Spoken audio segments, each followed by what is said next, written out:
Здравейте и добре дошли в Огнено сърце. Жена в истината и силата си. Аз съм Татяна Матева и днес записвам отново този епизод. Вчера записах един епизод, изпълнен с много хаос и огън. И след като го преслушах няколко пъти, реших да го презапиша. Не за да променя истината си в него, а за да я кажа някакси по-подредено и повече резониращо с мен самата. Реших да кръстя епизодът "Слава и пари с цената на всичко ли?" Това ли е нашата ценностна система? Това ли е моята ценностна система? Този епизод може да бъде критичен, самокритичен, изискваш малко по-критично мислене. И въобще е така една интроверсия за ценностната ни система като българи, като хора. И това, кое всъщност е ценното в дългосрочен план. Ам, бурята в мен се породи, когато вчера Дара спечели Евровизия и всички българи започнаха много да се гордеят как България се е прославила, видиш ли. И ми стана много тъжно, защото видях, общо взето, нямаше човек, който да е известен и да не беше написал нещо колко се гордее с Дара, за което аз самата нея, лично като момиче, я поздравявам. Тя преследва мечтата си, прочува се, супер, нали? Когато видях как се тръщна, когато победи, се разплаках. Усетих емоцията й, щастието й. Обаче, не мисля, че България има право да се гордее с това. Първо, не мисля, че България има някакви заслуги в победата на това момиче. И второ, не мисля, че победата на това момиче променя каква всъщност е България. Защото когато влиятелните хора с глас, с много последователи, мълчат, когато е важно, говорят, когато нечия чужда победа е вайрал, тогава няма как да нямам критика. Няма как да нямам критика. Няма как да нямам критика, когато бяха убити 6 мъже, съвсем невинни или поне недоказано виновни. И бяха, меко казано, погносени личностите им. С какви ли не лъжи, абсолютно безпочвени. Повечето хора мълчаха. Обърнаха си главите, казаха, че това смущавало работата им и затова не може ли да се занимават с това. Смущава ли мислите им? Да, и мен смути мислите ми. С почти 3 седмици не можех да спя. Бяха поругани човешките права в скъпата ни родина.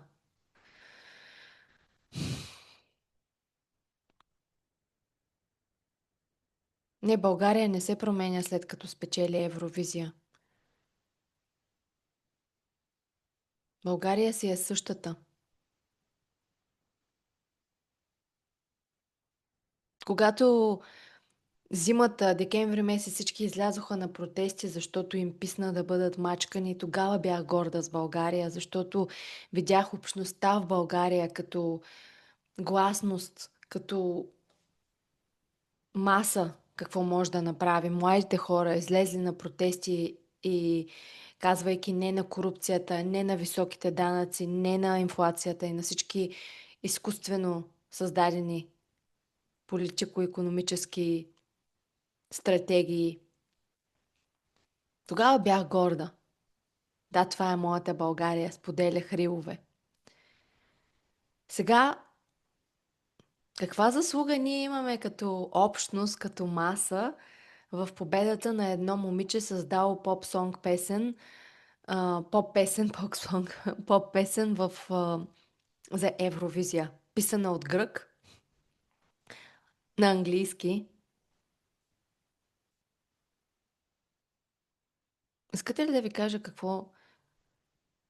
каква е моята истина и се ви празнувам, ако не сте съгласни с мен. Ако тази песен беше изпята от израелка или от... Всъщност няма значение каква нация, никога повече нямаше да си я пусна. Не, че сега ще си я пусна. Не е моя стил, не е моя текст, не е моя звук. Използвам музиката да ме хармонизира, да създаде определена емоция в мен.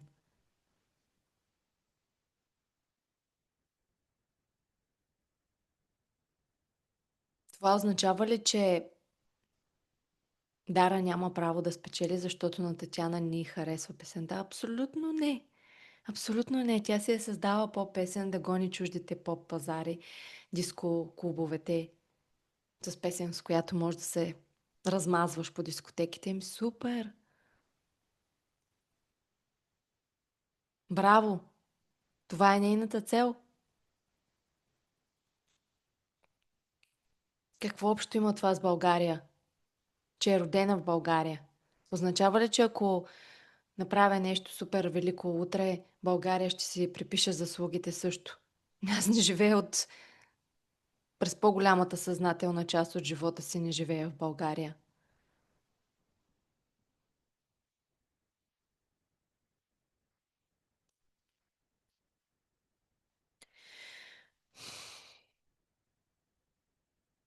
Пари и слава на всяка цена ли? Всъщност исках да насоча този епизод точно към тази тема, защото израснах с идеята, че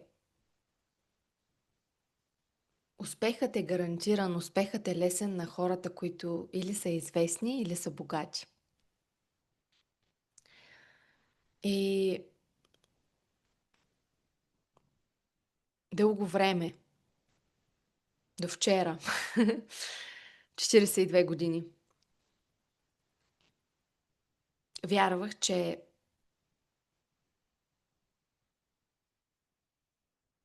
това е истина, че е по-лесно.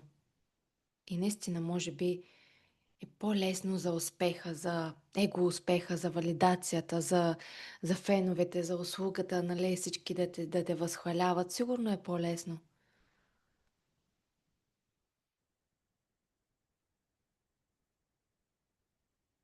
Но ако славата идва с цената на истината ни, тогава тя е куха.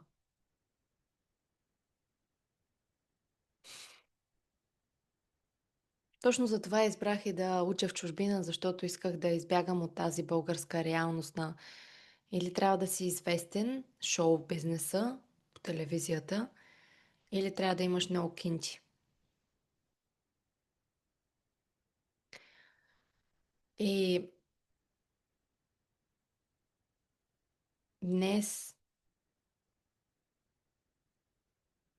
спирам да наричам това свое вярване истинско, защото то не е. Защото знаете ли, например, моята менторка, която е канадка, има около 9000. Имаше дори сега и в Инстаграм и изтри акаунта и вече има 500 последователя, но имаше около 8-9 хиляди последователя и прави половин милион за 2 месеца.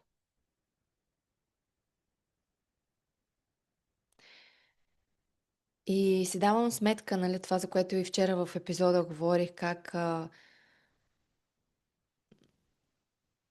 колко често се залъгвам аз самата с идеята, че ако имам много последователи, ако съдържанието ми стане вайрал, ако не знам си какво, т.е. ако има повече, ако има слава, успехът е по-гарантиран.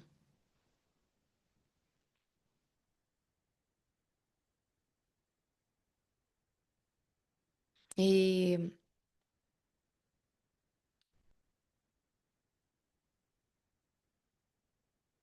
и си ми размишлявах вчера как нали, съм чувала многократно това изказване, че няма лош пиар и затова много хора влизат в Big Brother, за да се прославят и след това с стотиците хиляди фенове, които искат да гледат сеир в Инстаграм.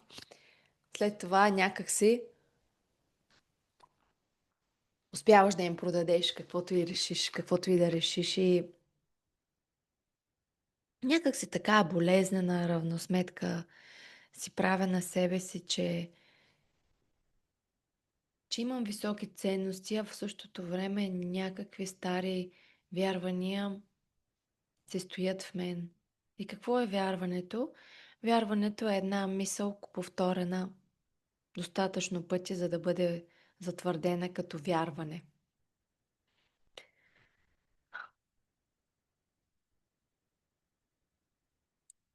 Влизаме в Big Brother и след това продаваме каквото ни е на душа. Не е ли по-важно да запазим чистотата на идеите си? Защо толкова бързо търсим, защо толкова настоятелно търсим бързата победа, лесния път за пари? Поне знам, че аз за себе си, моята истина е, че съм се отказала от пътя за пари. Отказах се от корпоративната работа, която ми плащаше доста добра заплата и бонуси и добър живот в Лондон. Отказах се от безсмислени политики, битки, стратегии за продукти, продажби, хора, които не ме изпълват със смисъл. Идеи, които не ме изпълват със смисъл. Може да ти даде успех, пари, но дали е смислено?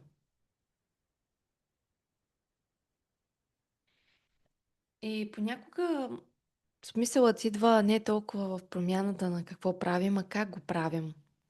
Понякога не е нужно да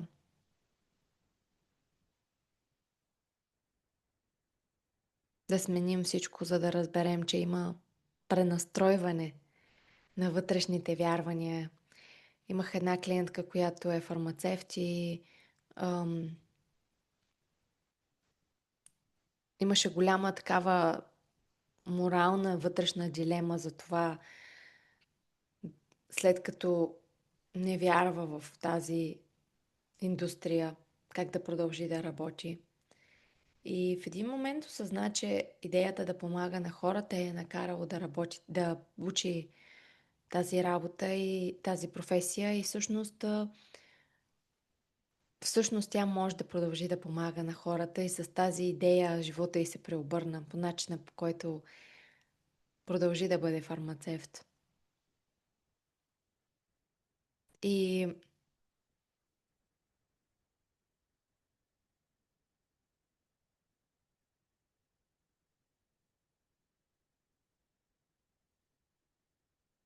отговорът е личен, отговорът е много индивидуален. Той не може да бъде обективен, той може да е много той трябва да е субективен, защото за един човек може да пренастрои и да продължи да прави също нещо, а за друг човек знае отвътре буквално душата му плаче, знае, че продава душата си и че това не е пътя. И така малко тук тази скоба да отворя за парите, за колко важно е това да спрем да се самозалъгваме, ако наистина, истински това, което правим, не ни удовлетворява, ако смисълът ни е в да правим нещо друго, ако го знаем, ако чакаме пенсионираме, за да го правим, гарантиран ли е, гарантиран ли е този живот да стигне до тази възраст? Ами ако не стигне, или ако стигне, обаче сте толкова изморени, че вече нямате сили да правите това, което искате да правите. Заслужава ли си всеки ден да водим безсмислени битки с колеги, които не ни вдъхновяват, ни най-малко, и да страдаме всеки ден, защото получаваме поредните 5-10 хиляди евро? Заслужава ли си? Може би се заслужава. Може би комфорта е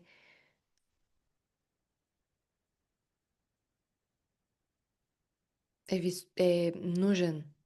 Ви е нужен.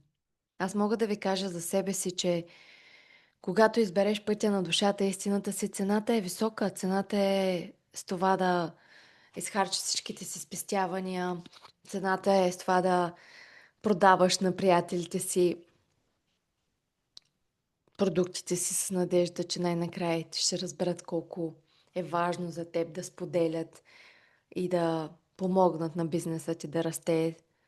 Цената е с това да правиш всеки ден рилове в Инстаграм, обяснявайки, разказвайки какво всъщност правиш. И особено когато изберем път, който не е отъпкан. Като ментор и коуч, например, аз мога да ви кажа, че в Европа, нали, вече сега след пандемията, окей, вече навлезе терапията най-накрая като нещо нормално, не само за лудите. Ам, но ментора, човека, който всъщност помага за реализиране на визията ден след ден след ден, човека, който е насочен запред, или е известно само в корпоративната култура и повече е като някаква вид там тяхна програма, а не истински вдъхновяващ човек. Или е някой наш приятел, но най-често не е никой. Мама и тати. Или някой друг приятел. И не е лесно да развиваш една нова професия, но в същото време е най-удовлетворяващото нещо, което съм правила през живота си, защото знам колко полезно е да знам колко полезно е един човек да спре да рови в миналото си, защо, как е било и да каже, окей, от днес, от този миг и момент, какво мога да правя аз? И тук сега избирам да спра да вярвам, че ако имам повече последователи и по-голяма известност, това означава, че ще имам повече успех и да се фокусирам в това да съм вярна на ценностите си, да съм вярна на истината си, да бъда самокритична, да, да поставям под въпрос всяко нещо, в което се впускам, защото мога да ви кажа, че в първия момент и аз си казах, нали, например, за Дара, вау, нали, супер, България спечели, гордост, ау. И после си казах, чакай малко, но те всъщност харесва ли ти тази песен? Не е ли лицемерно? С какво България допринесе? Не знам, че вие може да не сте съгласни с мен и ви поздравявам, ако не сте съгласни с мен. Това е част от пътя, да не се съгласяваме. И въпреки това да се приемаме. Да приемаме, че истината на всяка една от нас е валидна.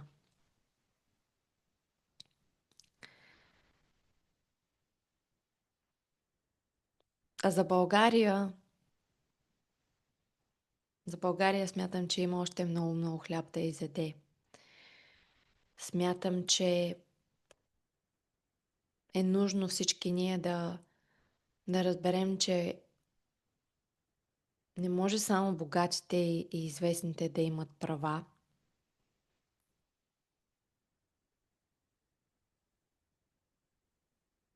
а всички други на всички други да бъдат потъпквани, защото това е мантрата в България, нали? Ако някой е дете на известен човек убие някой, може да му се размине дори с условна присъда. Но ако обикновен човек бъде убит, всички си обръщат очите. Не се изправят и не кажат: стига, достатъчно, не е честно. Искаме справедливост, искаме функционираща съдебна система. И не искам да използвам подкаста си за политика, обаче в същото време не мога да подмина тази тема, защото особено хората, които имат по-високи цели и идеали, понякога се дисоциираме с какво всъщност се случва политически, икономически в страната ни. Не сме заинтересовани, не гласуваме, не се интересуваме, не взимаме участие. А някак си може би е важно. Защото ако аз, ти и всички други станем заинтересовани и използваме гласа си, защото много ми е интересно, брат ми се ми казва: ти ако искаш да направиш някаква промяна в България, прибери се в България. Не, гласът в интернет всъщност вече струва много. Живеем в 21 век. Ако всеки един човек напълни Фейсбука, Инстаграм с това, че не са съгласни да се потъпкват човешките права, не са съгласни с кражбите, не са съгласни с бюджетите, не са съгласни с начина, по който се строят пътищата,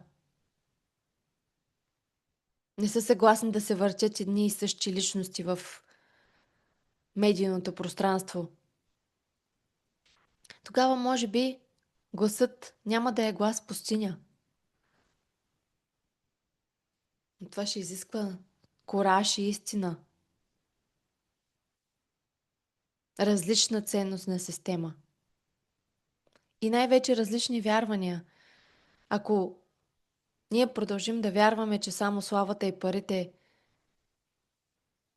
властват, нищо не може да се промени. А ако не вярвате в това и слушате и не вярвате в това и го нямате като свое вярване, поздравявам ви! Какво ще направите с вярването, което имате? Ще го осъществите ли? Как ще изпълните живота си със смисъл? Как ще говорите истината? Осмелявате ли се да говорите истината пред всички други хора, които ви слушат?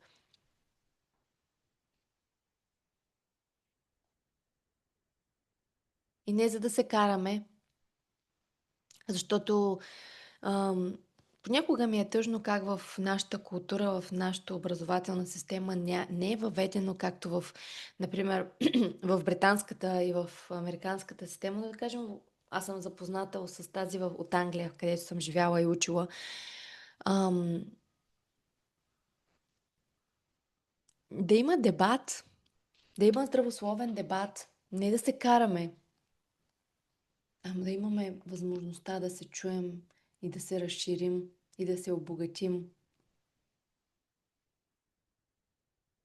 Ние не, някак си ми се струва, че слушаме все едни и същи хора да пропагандират едни и същи неща и ние всички като папагали да повтаряме. Да нямаме различно мнение означава ли, че няма да ме обичате, като не харесвам Дара, като имам различно мнение, като не харесвам такава музика? Най-вероятно не. В смисъл, може да не ви е приятно, може да не сте съгласни с моето мнение, обаче означава ли аз да го премълча, за да съм харесвана и обичана от вас? За някои неща понякога да, не на всяка цена. Обаче за тези неща, с които сърцето ви пламчи в пожара на страста и вие мълчите, знаете ли какво се получава? Получава се гастрит, получава се ендометриозис, получават се всякакви други вътрешни киселинности, защото огъня изгаря всичко, киселината вътре в тялото. И е време да се свържем с коража, време е да се свържем с истината, време е да бъдем по-истински, да не се съгласяваме едни с други и пак да се обичаме, да имаме критично мислене, но най-вече да имаме дълбока връзка с себе си. Това си пожелавам. И когато направим тази връзка с себе си,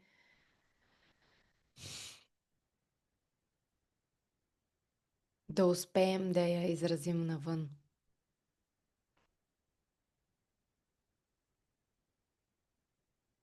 И както Дара се изразява със своето изкуство, към което е съвсем нормално да има критика, така и ние, когато се изразяваме, най-вероятно ще има критика.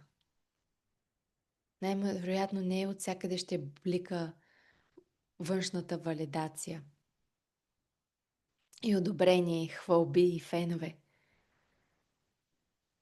И в този момент, когато точно дойде критиката и ние останем в истината си, неразклачени, голи, уязвими, тогава всъщност изграждаме най-личния, най-големия и силен мускул на личната сила. И ако сте на това място или мечтаете да бъдете на това място, аз ви празнувам днес. Как можем да бъдем различни и в същото време приемащи себе си. За мен това е израсналия човек. Моята истина и твоята истина могат да съществуват заедно. И не, аз няма да се продам за пари и за слава. Ако те дойдат, те са натурално следствие на това, което искам да правя. Това го приемам като една self-declaration. Едно от мен към мен.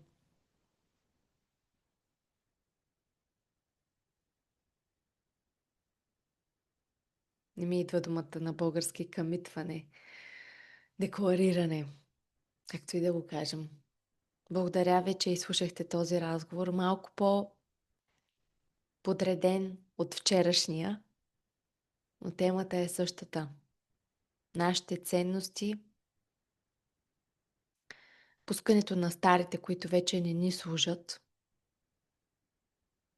и поглед напред. Обичам ви, до скоро!